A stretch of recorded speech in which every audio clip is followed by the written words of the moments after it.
everyone, namaste. Welcome to episode 2 of my podcast, The Voice in Me. For my second episode, I've chosen a topic that is very close to my heart. It's something many of us go through, but very few talks about it openly. It's mental health.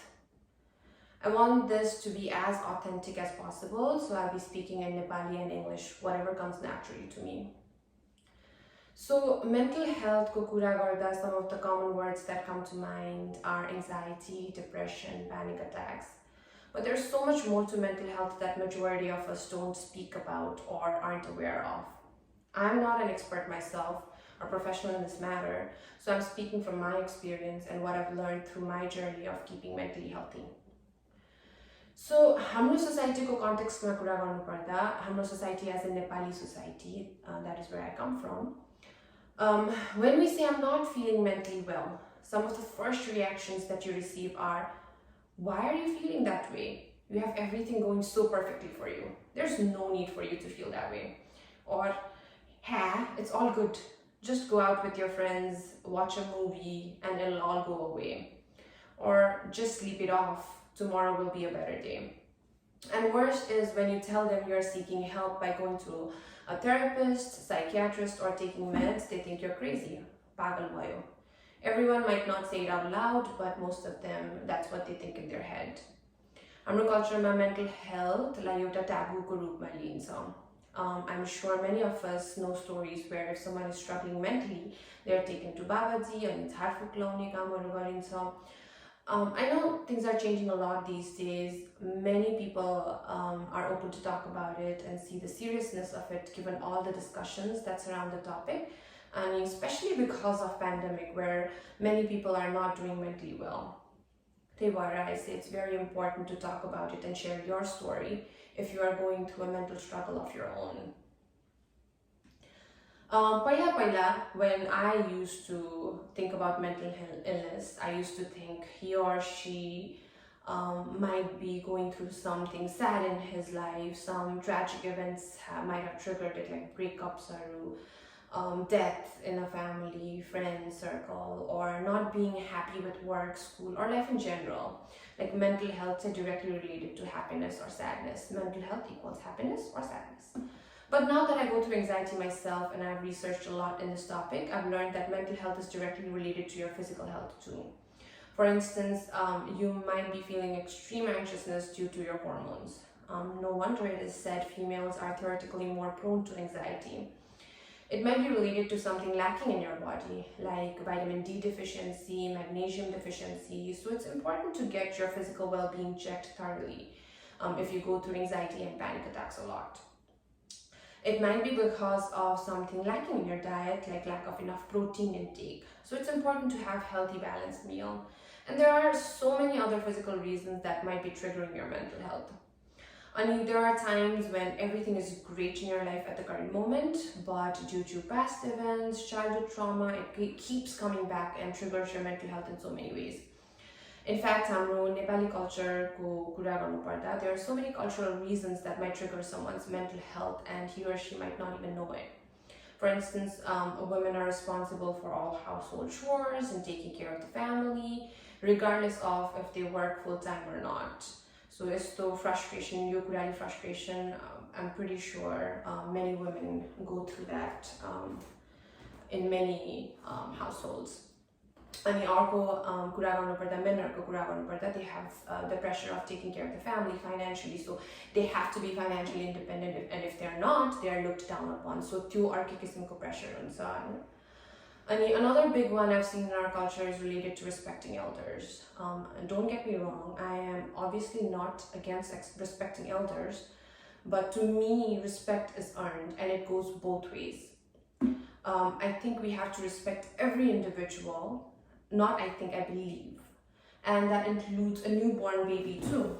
But हाम्रो cultureमा, even when elders are wrong, they demand respect. अनि when younger generations of the family speak up and share their feelings, it's taken as disrespect. ठुलो आवाजले बोल्न हुँदैन, ठुलोसँग argue गर्न हुँदैन, ठुलोले भनेको सुन्न पर्छ. I'm sure many of us have heard these phrases many times in our lives. And honestly, it's not them to be blamed for. They were brought up the same way, so they follow the same rules. But that doesn't mean it has to go on forever, because this impacts our mental health subconsciously. Not being able to express one's feelings, one's thoughts, not being able to have a healthy discussion within a family can cause a lot of mental distress. And these are just few of the reasons why you might not be doing mentally well. Some that I've discovered through my own research. I do go through anxiety, but taking supplements have helped. Adding protein to every meal have helped, and sleeping well, exercising regularly has helped me.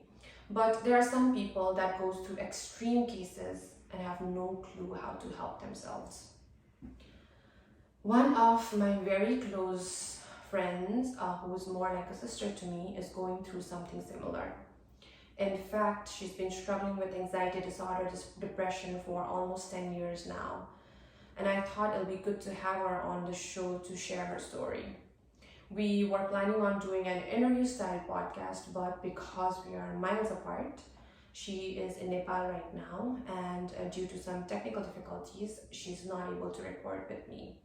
So I sent her some questions and she sent me all the answers, and I'll be reading it out loud for you all. I particularly wanted to record all her answers because I'm sure it's not just her struggling to keep mentally healthy. There are many of us on the same boat, and we want you all to know that if you are going through something similar, you're not alone. So the way it's gonna go is I will read the question first and then her answers respectively. Honestly, I had teary eyes when I read them the first time, read her answers the first time, because I have seen and felt her go through it. So hopefully I'll be able to read it without any hiccups right now. So here's presenting to you mental health story of Shristi Bhandari. First question is, how do you describe your mental health right now? She answered, well, I describe it as a work in progress. It feels like a journey and no 2 days are similar. One day I wake up and it feels like everything is hopeless and doomed, and the other day, surprisingly, it turns out to be well. Second question, what is your day-to-day like? Can you share a little bit about your day-to-day struggle? To that she answered, like I mentioned, no 2 days are alike. Day-to-day struggle भन्नुपर्दा चाहिँ सानो सानो कुराले I feel extremely overwhelmed, yet I don't know how to soothe myself. It feels like even though I know there's nothing to fear, my mind creates extremely fearful scenarios and my body is on high alert and panics easily. With anxiety comes fatigue and body pain, so I tend to get tired easily and I have no energy to do a lot of things that is easy for a normal person. So it can get really frustrating. I'm reading a book titled Waking the Tiger by Peter Levine, and this is a paragraph from his book where a severely traumatized person describes his reality. Although I don't think I have any significant trauma in my life, I resonate with the way this person is feeling. So this is actually the paragraph from the book. I don't know of one thing that I don't fear. I fear getting out of bed in the morning. I fear walking out of the house. I fear success and failure. I get pain in my chest and tingling and numbness in my arms and legs every day. It just really hurts most of the time. I feel like I can't go on. I have headaches. I feel nervous all of the time. I have shortness of breath, racing heart, and panic. I have no energy or motivation, and when I do accomplish something, I feel no sense of satisfaction. I feel overwhelmed, confused, lost, hopeless, helpless, daily. I have uncontrollable outbursts of rage and depression. I can't even imagine feeling that way. And the third question is the toughest one, I think, but I had to ask. Have you been suicidal? How did you overcome it? To that she answered, I've never actively planned or attempted a suicide, but I did have a fair share of darker days when I was extremely hopeless and just tired. I somehow carried on. I don't know exactly how though. Kata kata manma, I have a deep faith and hope that at some point things will get better. I have a dream to be able to live a fulfilling life, and that is what I think keeps me going. Some of the things that have helped me is listening to people who went through similar situations and were able to overcome it. At your darkest point in your mind, and your mind can convince you that you are all alone in this and there's no way out, but knowing that many people go through similar struggles make you feel hopeful and less isolated.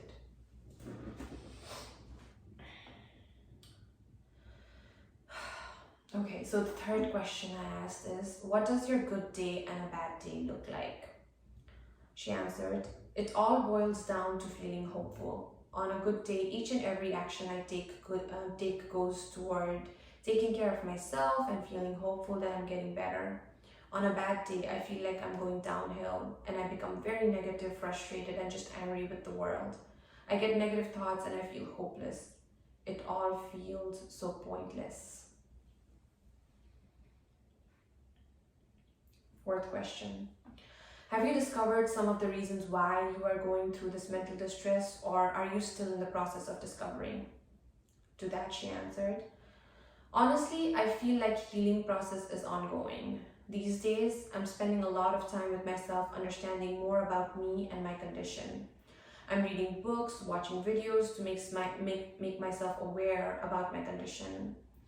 मलाई चाहिँ के लाग्थ्यो भने it all started when I was in school for my bachelor's. I started having panic attacks during that period, but now I know it was barely an outward expression of what was going on internally. As I reflect back on my childhood, I remember being so scared and anxious. I used to feel very melancholy, even as a kid, and had no interest in anything. After my panic attacks, I started doing more research on mental health. I tried therapy for a while and it helped me uncover my childhood. I tried medication, but it didn't do much for me. So I started reading and researching even more. Now I know that many factors play into a person developing anxiety, depression, such as early childhood trauma. When I look back into my childhood, I did not have any major trauma, but my parents talk about how I had a difficult birth experience. There are a lot of research and studies that show that having traumatic birth experience can later develop symptoms such as anxiety and depression. I really wonder if that was the case for me because, like I mentioned, I was very fearful and melancholy even as a child despite having normal childhood. The book that I'm reading, Walking the Tiger by Peter Levine, he talks about anxiety and depression are all symptoms of unhealed trauma. And the more I read into it, it all makes sense to me. On top of that, I follow Irene Leon, who is a nervous health specialist and has a lot of insightful videos on YouTube regarding trauma, nervous system health. Nervous health system, maybe? I have found both these resources useful in understanding nervous system, and I'm a firm believer that all early childhood traumas, including intrauterine trauma, which is basically trauma before birth, plays huge role in mental health as we grow up. Fifth question. Have you ever asked for help? Are you on medication and has it helped? She answered, like I mentioned before, I did go to therapy and it was helpful for me to uncover a lot of things about me. I'm not on medication right now, but I did try different medications, but I did not notice any difference in me. Sixth question, what are some of the things that have helped you? Her answer to that is, it sounds cliche, but a lot of simple things have helped me in day-to-day life. First of all, knowing myself and my physiology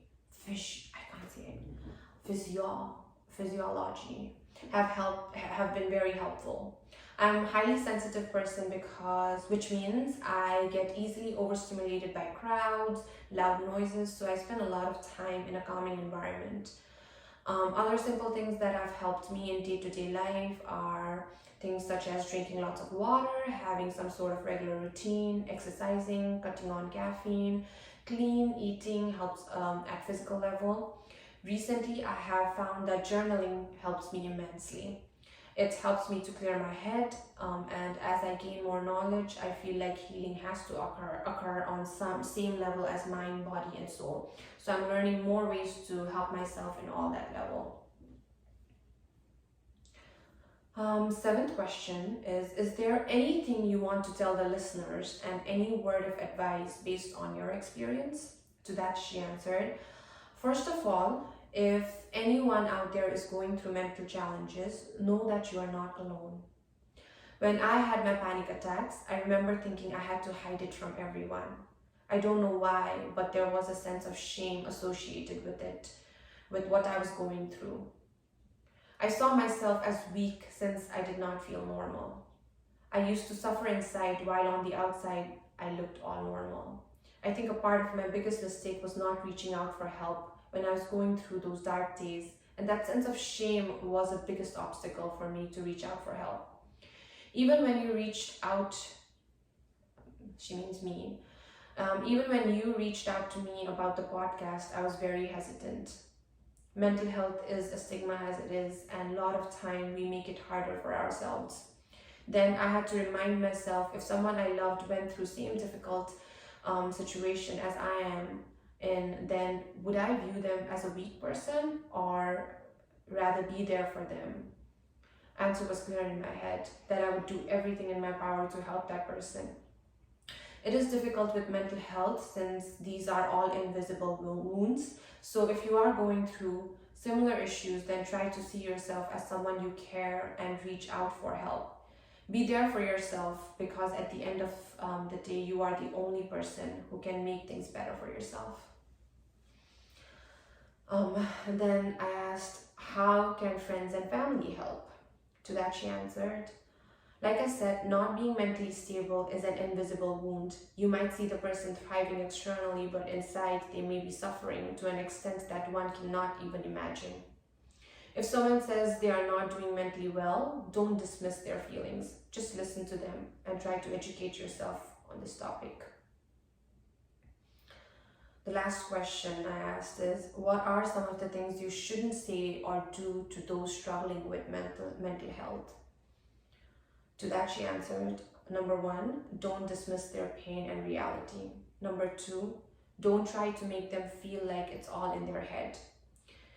Number 3, I'm all in for positive thinking, but to someone who's struggling to stay positive, phrases like be positive, think positive can be really damaging. Because when you are going through a rough time, you cannot be positive all of a sudden. And lastly, don't compare his or her situation with someone else's. No two mental health issues are same.